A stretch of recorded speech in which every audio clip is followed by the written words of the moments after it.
Hello. We're at the end of Matthew 26 from verse 57 onwards. Here is the story that Matthew writes up that I think will help us. You see, in today's world of spin, asides and fake news, how can any of us know what is really true? I mean, who is telling the truth? Where could you go to find unvarnished truth these days? Where are any of the reliable voices that we all long for? Well, these reliable voices are found in the Bible. Our Bibles contain true truth, as we call it, words spoken by God and by his Son, Jesus Christ. And Matthew, under the inspiration of the Holy Spirit, has done a great job in laying out the whole book as a pattern for us, with major teaching blocks and then action in between. And here we are in an action section. The action is going to take us to the cross. Jesus has prayed in the garden and then he's been arrested. And now we move to his trials, the first one here before the Sanhedrin with the Jewish leaders. And what Matthew seems to be doing is setting us up for a world of lies and half-truths. Look with me how the text flows through. So the high priest is there at 57 with all the top knobs, and they seem to have Jesus under control. They've arrested him, and there he is with everybody assembled. And then Peter is following along at a distance, but there he is going into the courtyard. And Matthew is going to pick up those two sections of the high priest himself and all that he says, and then Peter and all that he says. And these two sections, as it were, characters, are going to be sandwiched by profound contrast. So in the middle section, there is going to be a shattering word of really true truth from Jesus. You see, these religious leaders want Jesus dead. You see that, don't you, in 59? They're looking for false evidence. They want to put him to death. Peter, as we'll see later, is in denial. He's going to tell lies. But Jesus, in the middle, will stand supreme. Because Jesus, above everybody else, knows exactly who he is, and he knows exactly what his mission is. So let's start with the religious boys. They're hunting for false evidence against Jesus. As we say, murder is their aim. You see that there in 59, don't you? And they put forward two people, but evidence was scarce. But anyhow, they found somebody who could say, well, Jesus said he wanted to destroy the temple and rebuild it in 3 days. So that's the evidence they put forward. One or two have come up with that. That's all they could get.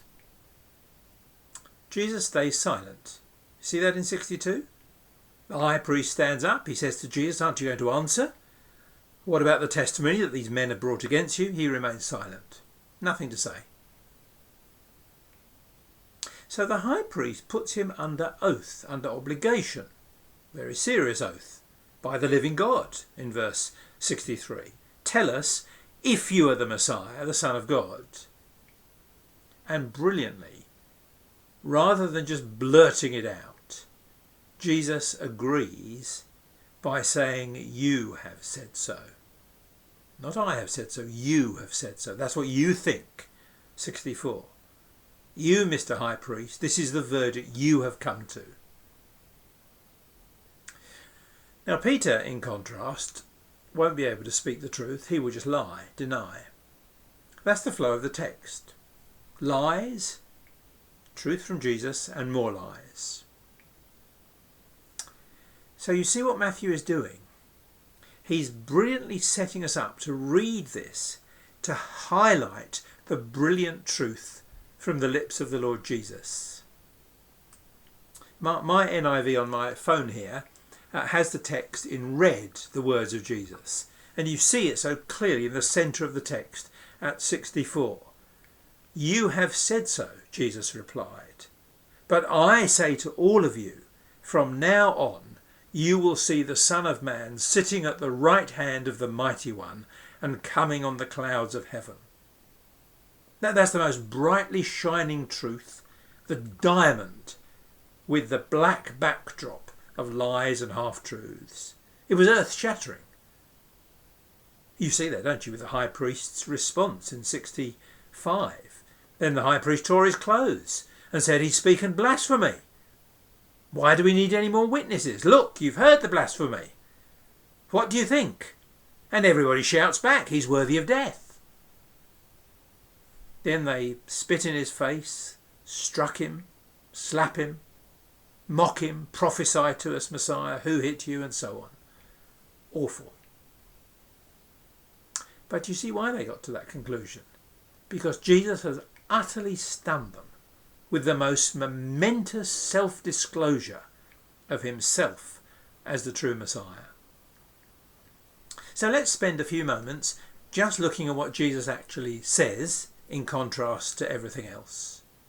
What Jesus does is reverses some false assumptions about the Messiah. First of all, he says, "You will see the Son of Man." Notice how he puts it, "But I say to all of you," this is very important, I say it, "you will see, from now on, you will see the Son of Man." Actually, the high priest could not see the Son of Man, although he should have done so. The Son of Man was standing right before him. But he would surely know where that phrase came from. He would surely know the vision of Daniel 7, the judgment at the end of the age. Listen to this, Daniel 7:13. "I saw in the night visions, and behold, with the clouds of heaven there came one like a son of man. And he came to the Ancient of Days," that's God, "and presented before him. And to him was given dominion and glory and kingdom, that all peoples, nations and languages should serve him. His dominion is an everlasting kingdom, which shall not pass away, and his kingdom one that shall not be destroyed."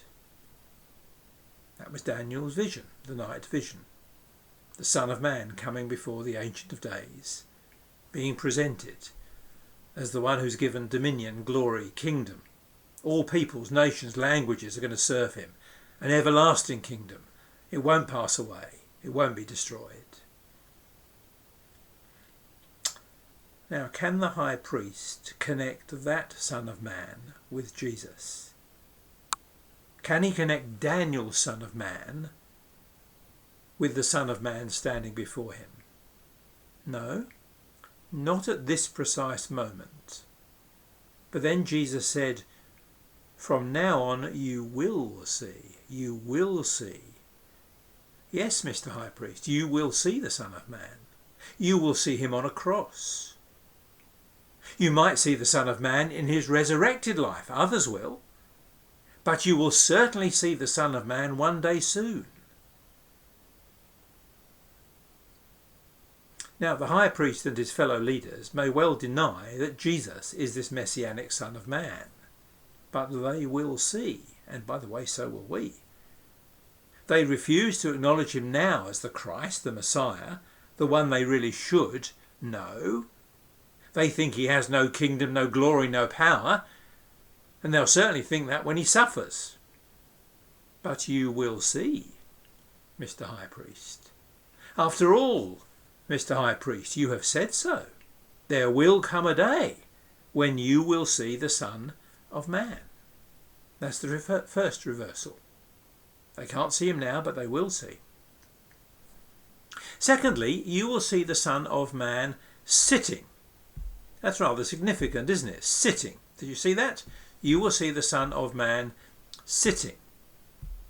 Maybe that doesn't mean very much to us, but it means a lot to first century Middle Easterners and indeed to other cultures today.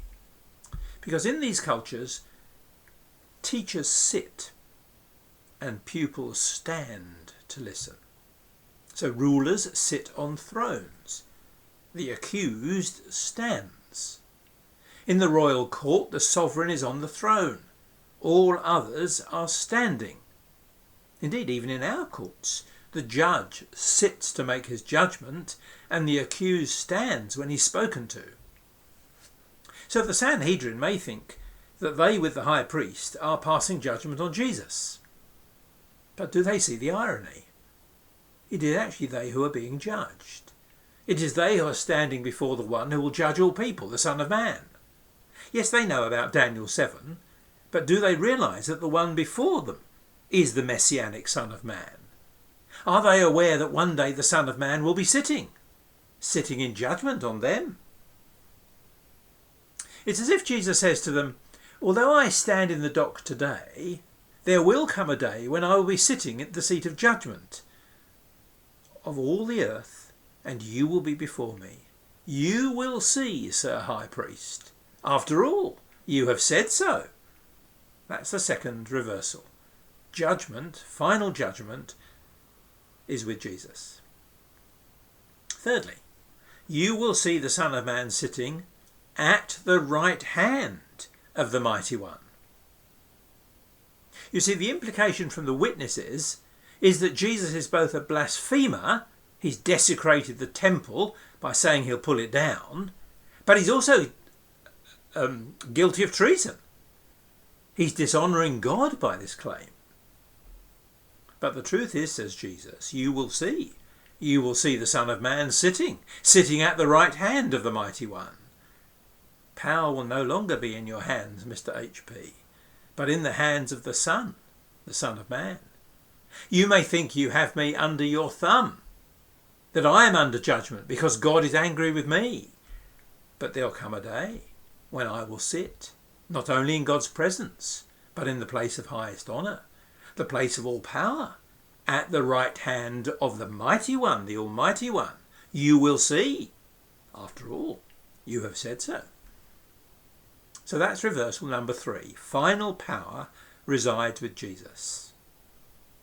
Number 4. You will see the Son of Man sitting at the right hand of the Mighty One and coming on the clouds of heaven. Now, we can imagine Jesus knowing he's about to be killed and saying to this top man something like this: you want to do away with me. You want to sentence me to death. You think that'll be the end. But things aren't as they seem. Rather than abolishing me, you will see the Son of Man alive and kicking, coming on the clouds of heaven. You have no idea what it means that I can rebuild the temple in 3 days, but you will see. You will see the reign of the Messiah coming on the clouds with great glory. You will see the angels. You will hear the loud trumpet as the elect are gathered from one corner of heaven to the other. Mr. Most Important Priest, you will see. After all, you have said so. That's the 4th reversal. In other words, the response now shows how much Jesus is not believed. The high priest thinks this is blasphemy. See that in 65? He repeats the words as Matthew in the sentence. He's spoken blasphemy. Why do we need any more witnesses? Look, you've heard the blasphemy. Blasphemy. Jesus has convicted himself, they think. He must die. Unless what he says is true. Have you thought of that, Sir H.P.? But you see, this isn't a rational crowd. This is just a mickey-taking crowd, as 67 shows. Now cast your eye down to Peter's denials. Peter's sitting in the court, the servant girl comes to him, and we're told that these had been predicted by Jesus. Verse 75, then Peter remembered the word Jesus had spoken, before the rooster crows, you will disown me 3 times. Yes, and that's exactly what he does. That's exactly what the story is about. He denies it, he denies it, he denies it. Matthew's saying to us, who's telling the truth now? Is it good old religion, represented by the Sanhedrin and the religious boys? Is that the way to live? Or should we trust a follower of Jesus? Is Peter the way to live? Who's the man of truth? Who's the one to follow? Even to give up your life for? Well, he's the one you're going to meet on that last day. He's your judge. the ultimate Son of Man. And you know what? He can become your rescuer and saviour today. Peter found that to be so later on. The religious boys never did. You see, in the passage that we've read, there is one standout man. It's not the high priest or his motley crew, however beautiful their robes are, and however much people bow down to them. And it's certainly not Peter. It's the only man of truth who knows the future.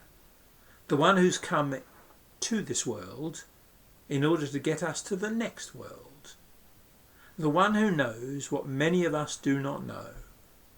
The ultimate truth is not with religion, and it's not even with Christian people or followers of Jesus. It's only with Jesus.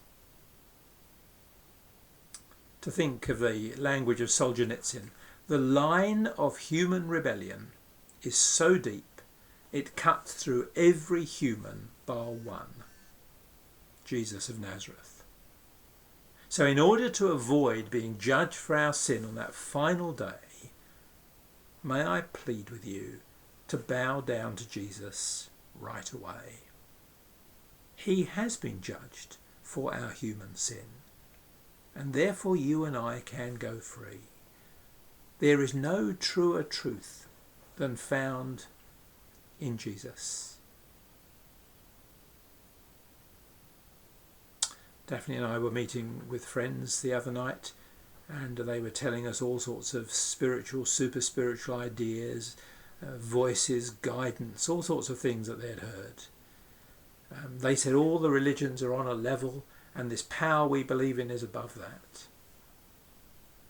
We said to them, actually, the only man of truth is Jesus.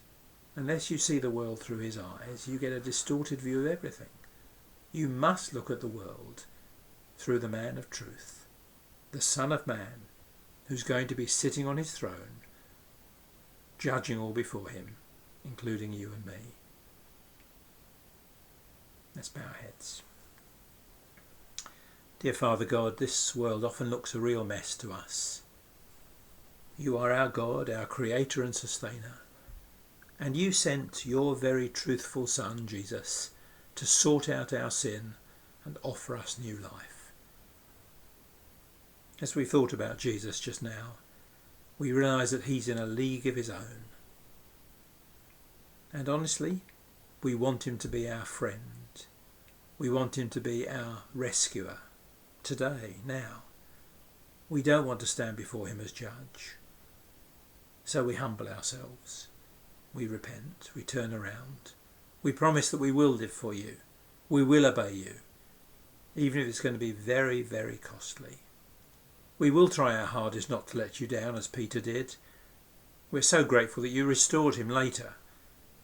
Thank you that you are on our side and for us. Please help us to live by your Spirit and to put to death the deeds of our sinful nature, we pray. In the name of the Son of Man, the Lord Jesus, the Divine King. Amen.